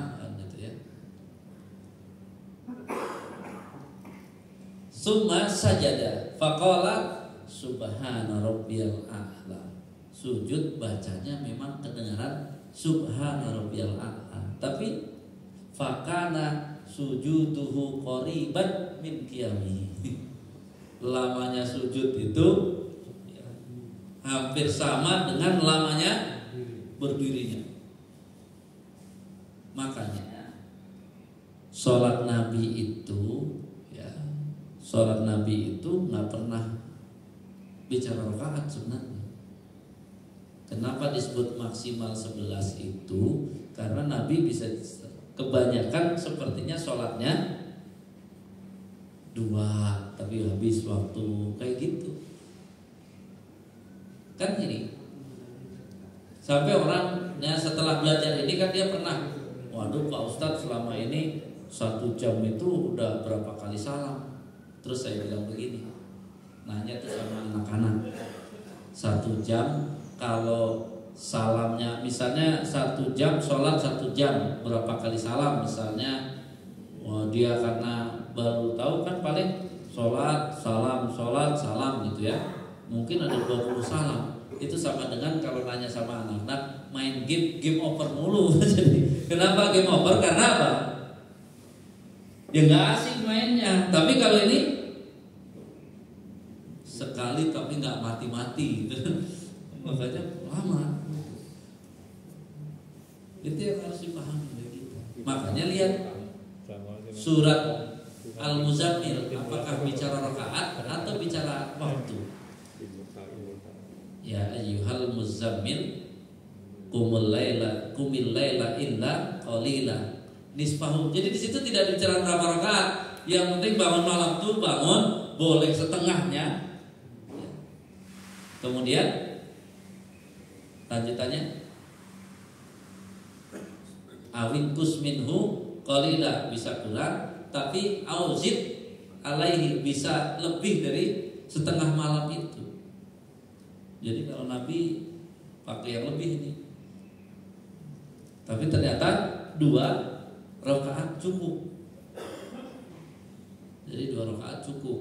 Itu dari jam berapa ya? Ya kalau lihat Nabi itu sukanya kalau yang kayak gini dari awal malam. Jadi dia tidur misalnya 1 jam. Kalau ukuran kita sekarang 1 jam atau setengah jam, bangun langsung. Kan Nabi mensunahkan sholat dulu ringan 2 rakaat. Setelah ringan 2 rakaat baru gas yang ini, gaspol tanpa ampun. Jadi makanya ya, ini cita-cita, kita nggak tahu kapan sanggupnya, tapi minimalnya ya praktek sholat malam dari menggunakan ya usaha menggunakan hudurul qalbi, kemudian at-tafahum, kemudian semua itu ta'zim dipakai semua. Ini harapannya al-haibah al-khosyah. Itu ar-roja sama al-haya itu dengan total make semuanya ini, itu kita berharap 2 rakaat itu 1 jam 2 rakaat. Itu target hasil pelatihan manajemen sholat, peserta dapat dan mampu melaksanakan sholat malam 2 rakaat 1 jam. Asal semua praktek tadi. Artinya kenapa kan ditanya kenapa Ustadz pelatihan ini sebenarnya 12 jam? Ya karena kan harus sampai praktek ini. Harus sampai praktek itu. Jadi kita masih bisa sebenarnya ya kalau nanti Ustadz Sufron jadi ke Jepang kan 22.0 tuh. Nah setelah di guiding dipraktekkan di sholat suruh 2 rakaat 1 jam gitu kan, keren itu, udah sendiri tapi pas tanggal 22 tuh praktek gimana bisa 1 jam itu kan. Kalau 1 jam yang itu di-guide dulu. Di-guide itu ya tadi kayak misalnya Allahu Akbar ada curhatnya sedikit, doa iftitah ada curhatnya dikit, Allahu Akbar ya Bismillahirrahmanirrahim ada curhatnya. Terus itu kalau satu ucapan itu curhatnya 3 kali udah 1 jam, 3 kalimat 1 jam. Suratnya pakai Al-Ikhlas dulu aja, belum pakai yang panjang, belum pakai Al-Baqarah, belum pakai Al-Baqarah. Itu bisa 1 jam. Tapi yang tadi itu maksimalkan semua satu-satu di apa?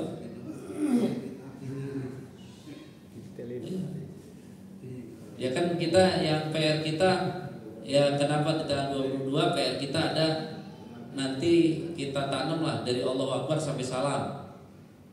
Yang penanaman arti itu kan kemarin baru seberapa itu kita coba tanam dari Allahu Akbar sampai salam. Nah setelahnya baru nanti dituntun yang praktek ini begini loh isinya gitu ya. Nanti masalah doa nggak usah dituntun, masa doa yang sujud ya masing-masing, tapi udah dicoba di manajemen, di manage itu ya doa. Jadi kan 2 rakaat sholat tuh, rakaat pertama isinya doa semua untuk sujudnya. Jadi untuk sujudnya doa semua, maka berarti apa? Doanya itu biar nggak lupa lagi, nanti saking menikmati doa lupa. Yang rakaat pertama doa untuk sesuatu yang di dunia ini, rakaat kedua bisa doa yang akhirat-akhirat semua. Nah nanti rakaat kedua pakai yang curhat. Jadi sujud pertama curhat ya permasalahan dunia kita, nanti sujud kedua curhat yang minta akhirat. Saya jangan dapat siksa ya Allah, udah curhat aja. Nah jadi itu kalau di total bisa 1 jam lebih. Masih kulhu sama inna atoina kal kausar. Nanti kalau itu udah bisa berarti Bapak silakan kalau suatu saat mau Al-Baqarah sambil memperhitungkan berapa lama nanti saya rukunya segitu latihannya. Nah baru kemudian gempor Pak Ustadz baru dilatih. Ya dulu kan sudah pernah sekali ada yang Ustadz siapa, kalau yang gerakan kan sebenarnya bisa siapa saja, tapi untuk proses isi khusyuk ini itu aslinya. Jadi Nabi ruku lama ngapain? Ngomong. Ya berarti kita terjemahkan dengan ya kalau nggak berdoa curhat.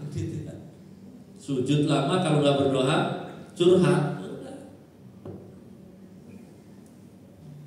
Kan pengalaman kalau benar-benar kita ada masalah terus curhat sama orang 1 jam itu sebentar atau lama? Bentar ternyata. Jadi nggak ada ya. Jadi artinya ini menjadi catatan. Selama ini orang kan cuma kayaknya dongeng ini kan yang sholat Nabi ini, padahal kan enggak. Kalau dari sini dengan pengertian kita aja nih, waduh, ilmu Nabi di semua ini sudah maksimal semua ya. Pantesan apa? Standar lamanya harus seperti 5 juz. Kalau kita standar lamanya seperti Al-Ikhlas dulu, ya nanti baru yang panjang gitu ya. Jadi makin kan konsekuensinya ya suatu saat latihan ya bangun malam sendiri coba 1 rakaat baca 1 juz ya gitu. Jadi latihan 1 rakaat 1 juz, rukunya ya latihan ya semampunya dulu karena kan kita kekuatannya belum kayak Nabi, mungkin belum selama 1 juz rukunya nggak apa-apa, i'tidalnya mampulah. Kalau i'tidal masa i'tidal nggak mampu, sujud mampu, mungkin duduk mampu, latihan. Kalau udah berhasil itu nggak usah bangga, itu cita-citanya masih panjang. Kalau baru mungkin sholat berdiri 1 juz sudah kayak apa, itu cita-citanya kan 5 juz tadi 1 rakaat. Berarti kalau 2 rakaat 10,5 juz kan tadi 5/4 ya, 5/4. Jadi itu sudah, saya yakin lagi Nabi ada sholat yang nggak diketahui pasti lebih apa? Lebih lama dari itu pasti. Ini kan yang orang nebeng, pertanyaannya ini sekali doang, habis itu mungkin kapok nggak berani lagi karena jangan dapat yang lebih panjang lagi. Makanya nanti i'tikaf itu bagi yang sudah mampu sholatnya mau nyoba 1 juz ya nggak harus ikut berjamaah, harus ikut silakan aja di mana baca 1 rakaat sendiri baca 1 juz. Ini gambarannya. Jadi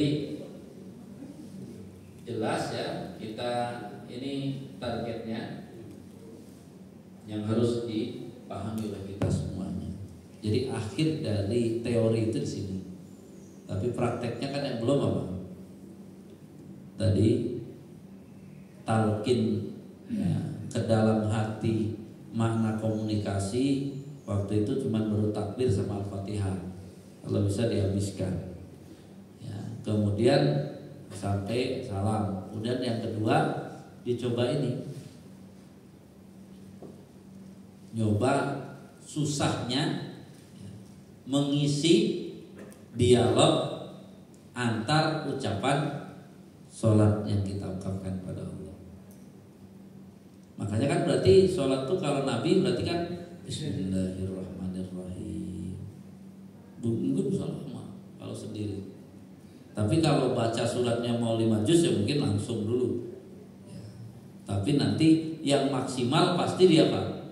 Dialog di ruku, dialog di i'tidal. Ya. Jadi kalau memang mau ayatnya panjang berarti dari takbir Al-Fatihah nggak usah pakai dialog karena dia akan diisi apa? Ayat yang panjang. Berarti nanti yang dialog pasti di ruku. Karena ruku apa? Selama itu mau ngapain? Itu jumlah tasbih di ruku ada berapa itu nantinya? Kalau misalnya dia baca 1 juz setengah jam lancar, ruku setengah jam, berarti berapa tasbih itu? Jadi itu nggak ada batasnya. Sehingga jelas ya, dari level 3 sampai level 6 itu bukan sholat jamaah, bukan sholat ya fardu, bukan sholat qobliyah. Jadi itu sholat-sholat itu tuh nggak bisa, ada batasnya. Makanya harus sholat sunnah malam sendiri. Siang juga nggak boleh sholat duha kayak gitu, jangan. Nggak pernah kerja nanti kalau sholat gitu. Mumpung boleh sholat. Sholat duha bacanya apa 2 juz kan? Kecuali libur silahkan lah gitu ya. Tapi kalau di tempat kerja lagi kacau. Kata bos disuruh sholat duha tapi lama gitu. Makanya di dakwah Keramat Bandung itu ditulis jangan berbuat dolim di masjid ya.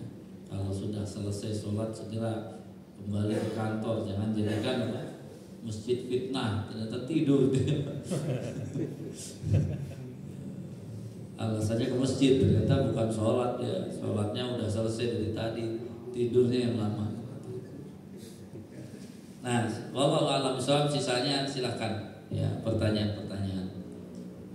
Artinya ini masih ada menyisakan tadi praktek. Kalau memang dicicil tuh begitu, jadi prakteknya bisa di belakang. Silahkan. Bagaimana cara menanamkan sifat khauf, roja dan raya ini supaya tertanam acak dalam diri kita ini? Ya jangan ditanam tadi, dilakukan dulu. Jadi di sholat itu latihannya ya. Tentu untuk membangkitkannya tadabbur. Jadi nanti ke depan kita harus ada tadabbur. Apa saja misalnya gini, saya baru ngerti kalau kita mentadaburi takbir Allahu Akbar itu akan tahu kita tentang al-khauf itu. Akhirnya kita ngerti kenapa Ali bin Abi Thalib ketakutan setengah mati baru wudu. Karena makna Allahu Akbar yang kita pernah sampaikan, Allahu Akbar itu kan kalau mau tadabbur Allahu Akbar, silakan tadabbur Allah Al-Kabir. Karena Akbar dan Al-Kabir itu setara, sama-sama ya. Kalau Al-Kabir ismul mubalaghah, dia setara besarnya. Sehingga dalam kaidah Al-Kabir itu pertama boleh seperti apa mau diri kita membayangkan Allah walaupun gak akan bisa, tapi minimalnya begini. Siapa kan kalimat yang dipakai wajah tu wajhiyah, kuhadapkan diriku kepada Allah itu. Allah yang mana? Fatiris sama apa? Kan ya wajah tu wajhiyah lilladzi fataras samawati wal ardh. Sekarang fataras samawati itu menciptakan langit yang disebutkan oleh Ali bin Najjar. Kita itu di bumi, kita sama bumi kita cuma seberapa? Setitik kali kan? Kita di sini nih, Pak Acep kalau di zoom ke atas, Pak Acep seberapa di bumi ini? Kecil kan? Bumi ini kalau bersama tata surya juga kecil. Tata surya ini kalau di galaksi Bima Sakti kecil. Galaksi Bima Sakti kalau dikaitkan dibandingkan super galaksi kecil lagi. super galaksi itu ada jumlahnya miliar, dia kecil juga. Yang tahu jumlahnya berapa triliun cuma Allah saja. Jadi Allahnya kayak apa? Pantesan mereka baru menyadari itu aja langsung udah. Nah, sifat itu supaya menanam dalam diri kita dulu. Ya itu tadi tadabbur. Jadi kita makanya ini banyak ya, suatu saat saya harus nyicil tadabbur. Tadabbur itu ya kalau bisa memang kita tulis tadabbur. Biar karena tadabbur itulah kan, tadabbur itu termasuk Quran, itu tujuannya kan untuk itu, untuk menguatkan iman, mempertajam rasa itu. Cuman kita harus tadabbur. Tadabbur itu maksudnya memahami tadi. Contoh gini. Coba ada yang tahu variasi doa iftitah itu berapa? Ada berapa variasi doa iftitah? Tebak sajalah. Ada yang bilang 4, ada yang bilang 6. Ada 4, ada 6. Belum. Berapa? Coba tebak aja, asal. Kira-kira ada berapa variasi doa iftitah? 12. Ada 12 variasi. Tapi pas kita lihat dalamnya lagi, dari 12 itu dia ada yang dikasih kurung, berarti ada yang nggak pakai, ada yang pakai, berarti lebih banyak lagi. Artinya di dalam catatannya itu berarti apa? Oh, ada yang nggak pakai ini. Jadi satu variasi itu bisa apa? Bisa lebih dari satu. Jadi kalau di total variasinya lebih dari 12. Jadi lebih dari 12. Artinya kalau mau tadabbur, ngapain sih doa kita itu? Walaupun yang kita baca satu, semangatnya harus semangat 12 itu kan. Sehingga ya tadi, untuk ruku ada 7 atau enggak gitu kan. Sujud ada 9. Jadi tadabbur itu menyatukan antara pengetahuan kita dengan asli data isinya, sehingga kita akan punya jiwa yang lebih tadi. Artinya kalau saat ini saya sedang membuka arahnya, nanti harus tumbuh tadi khauf atau haiba, harus tumbuh roja, harus tumbuh haya. Gimana tumbuhnya? Ilmu lagi, memang kita akan ilmu tadi terus. Cuman termasuk ya tadi kan cita-cita kurikulum itu nanti saya juga harus susun bahwa tadi tawarkan kepada SD kelas 1 sampai kelas 3 itu gaya ngobrol tadi. Ajarkan SD kelas 1 sampai 3 jangan sholat gaya baca, tapi gaya ngobrol gitu ya. Nanti kelas 4 sampai kelas 6 sudah ditalkin dari takbir sampai salam. Udah kebayang kayak apa itu? Bukan kalau kita kan baru mau akan kan. Mudah-mudahan kesampaian ya tanggal 22 Pak Jul ya. 22 subuh kan ya, jadwalnya Ustaz Sufron dan saya dipakai. Ustaz Sufron kan pergi ke mana itu bisa tuh talqin. Kita baru mau mentalqin. Idealnya ditalqin itu umur 4 ya, kelas 4 sampai kelas 6 SD. Nah tadi tadabbur itu mulai dikenalkan Allahnya SMP sudah mulai. Wah itu kalau cita-cita yang saya tulis di situ tercapai, itu kan nanti SMA sudah level 2 tadabburnya. Kuliah sudah level 3 tadabburnya. Makanya 23 tahun saya tulis itu kan guru sholat. Guru sholat itu karena dia sudah apa? Sudah ngobrol, gaya ngobrol bisa, isi obrolan sudah dia kuasai dari kelas 4 SD sampai kelas 6. Tadabbur 1 sudah, tadabbur 2 sudah, tadabbur 3 sudah, ya dia udah guru. Makanya ketika dia akan nikah, udah levelnya sudah pas, karena dia setelah itu dapat mandat dari Allah, wa'mur ahlaka bis-shalah gitu.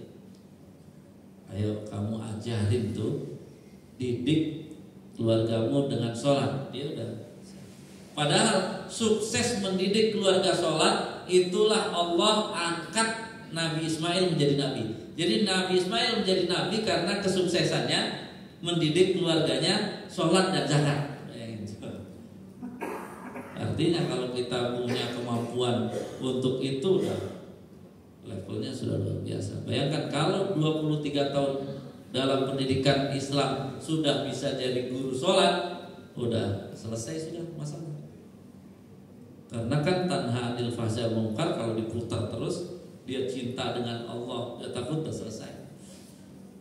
Itu cita-cita, ya, tetap ya sampai kapan mudah-mudahan dengan cita-cita itu kan bisa jadi pahala. Dan kenapa saya ajarkan kepada Bapak walaupun dulu pernah, karena ini amanat, ya amanat dari Ustadz Sambu, saya harus teruskan. Tapi kalau saya meneruskan, saya nggak akan pakai yang di Ustadz Sambu. Pokok-pokoknya sama, tapi caranya nggak akan sama. Kalau sama, ya Ustadz Sambu aja, jangan saya, gitu ya.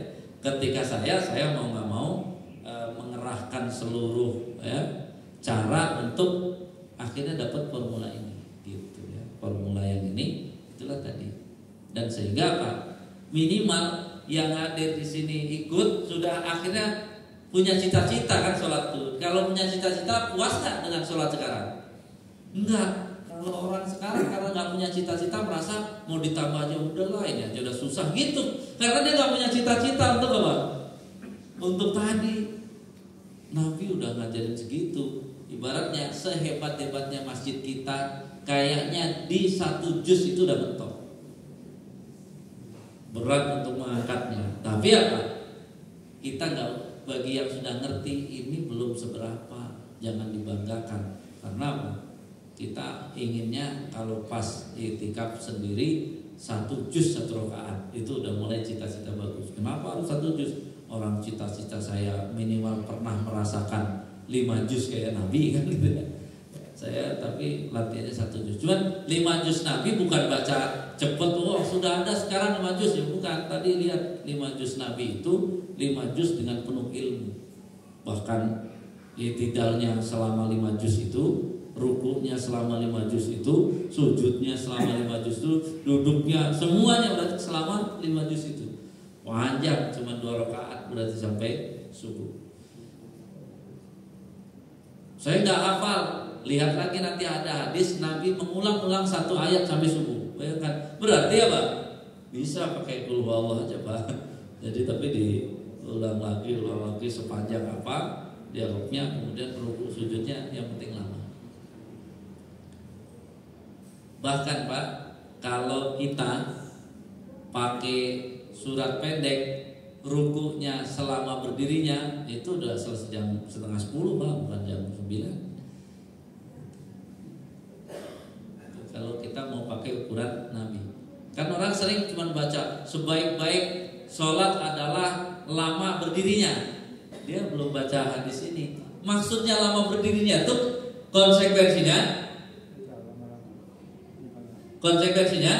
lama rukunya, lama sujudnya, itu maksudnya. Bukan lama berdirinya terus ruku sujudnya sebentar doang. Artinya pendidikan kita nggak apa-apa baru bacanya lama walaupun ruku sujudnya belum lama. Tapi aslinya gitu ya, yang standar nabinya seberapa engkau berdiri segitulah engkau ruku. Itu belum nyampe ke tengah umat. Dan kalau sudah kita pelajari lamanya berdiri itu akan hilang capeknya dengan lamanya ruku. Lamanya ruku akan hilang dengan lamanya i'tidal. Lamanya i'tidal akan hilang dengan lamanya sujud.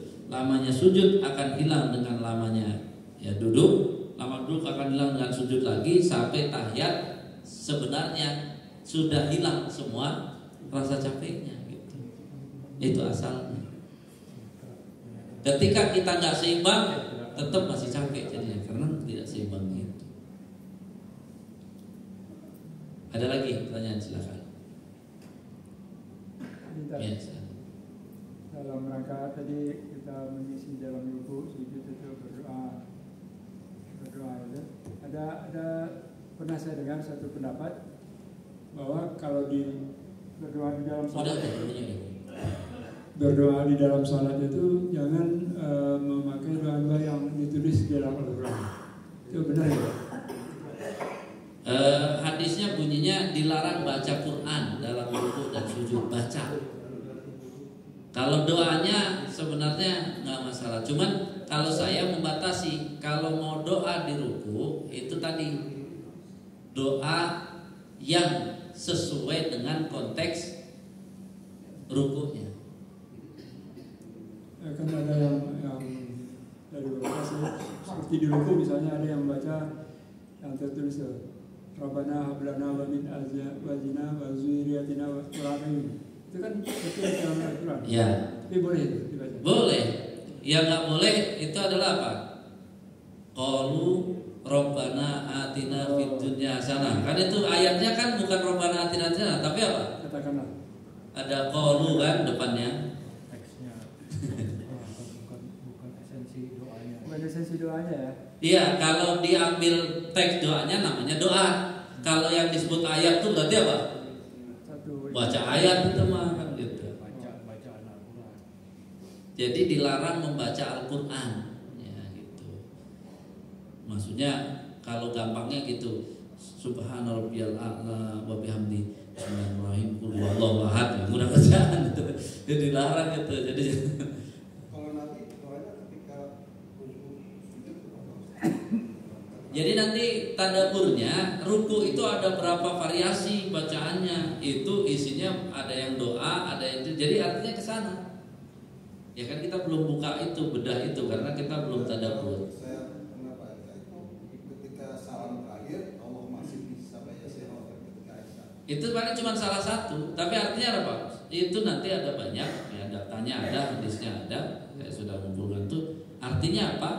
Variasi doa ruku. Silahkan ambil bacaan-bacaan ruku apa saja doanya. Paling mudah kan ada kan subhanakallahumma rabbana wa bihamdika Allahumma firli. Tinggal diulang aja. Allahumma firli, Allahumma firli. Udah selesai juga. Satu. Ya. Itu ada ini mengatakan itu 1 kali boleh, maksimum 9 kali. Benar kan? Itu. Jadi saya nggak punya keterangan kalau maksimum itu. Artinya itu sholat fardu ya jangan 9 juga, kelamaan gitu ya. Jadi artinya itu sebenarnya ya persis sholat itu pasti kalau yang namanya sunnah nggak akan ada apa batasnya. Seolah-olah gini, silahkan Anda baca itu selama Anda tadi berdirinya baca apa gitu. Kalau kita cerdas pasti ke sana. Yang itu tadi 9 itu udah kebanyakan kalau pakai subhanakallahumma rabbana wa firli 3 kali juga udah panjang tuh. Jangan sholat fardu pakai itu 3 kali aja lah, jangan lebih. Jadi ya, jadi itu bacaan ruku dan sujud sama yang itu, yang subhanakallahumma rabbana wa bihamdika Allahumma firli itu sama. Itu ya tadi karena itu panjang ya paling seperti itu. Yang ada seolah-olah 10 itu bacaan subhana rabbiyal adzim atau subhana rabbiyal a'la. Itu hadisnya ditulis di Sayyid Syafiq itu ya dari Anas bin Malik ya, sholat Nabi itu kalau sholat itunya 10 tasbih. Tapi 10 tasbihnya yang ini. Yang tadi subhana rabbiyal adzim sama subhana rabbiyal a'la. Jadi lamanya 10. Nanti kalau kita ke Madinah rasakan sholat ya, itu masih terjaga sebenarnya.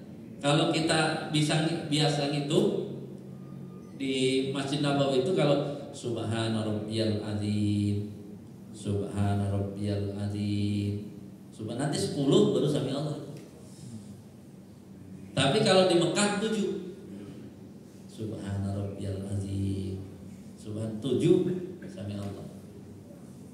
Jadi artinya mereka ternyata masih menjaga sebenarnya apa sunnah Nabi. Kenapa Mekah lebih cepat? Karena Mekah lebih heterogen. Ini kalau Madinah kan memang ukuran beribadah khusus, makanya dia lebih lama. Jadi Madinah itu lebih lama untuk rukuk sujudnya dibandingkan di Masjidil Haram. Jadi ya intinya akhirnya apa? Ilmu sholat kita di-upgrade dulu kalau mau tadi ya menggunakan fasilitas-fasilitasnya. Jadi selama ini ya orang tiba-tiba langsung bilang kan nggak boleh itu ya. Kadang-kadang nggak perlu dijawab, iya deh gitu aja dia nggak paham. Ya itu tadi kan Nabi Kan ada fikih nggak boleh nambah bacaan, tapi mengulang bacaan, Nabi bisa mengulang bacaan.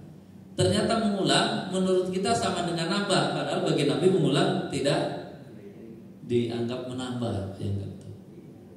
Jadi ada tuh Nabi doa iftitah tuh Allahu Akbar 10 kali, Alhamdulillah 10 kali, kemudian kalau nggak salah Subhanallah 10 kali, La ilaha illallah 10 kali, kemudian Astagfirullah 10 kali, baru tambah satu kalimat apa gitu. Jadi variasinya ada gitu. Masuk Iftitah.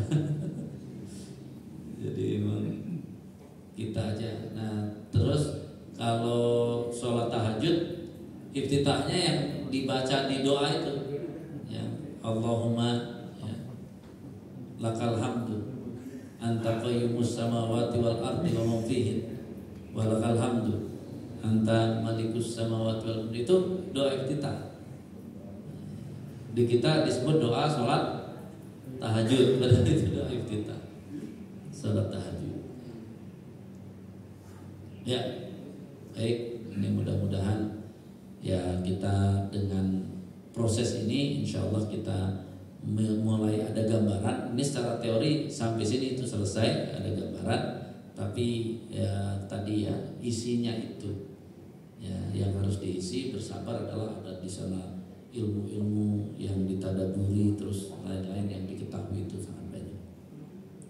Baik, pada kesempatan hari ini kita tutup dengan hamdalah. Alhamdulillahirabbil alamin. Subhanakallahumma wa bihamdika asyhadu an la ilaha illa anta astaghfiruka wa atubu ilaik. Kurang lebihnya mohon maaf. Assalamualaikum warahmatullahi wabarakatuh.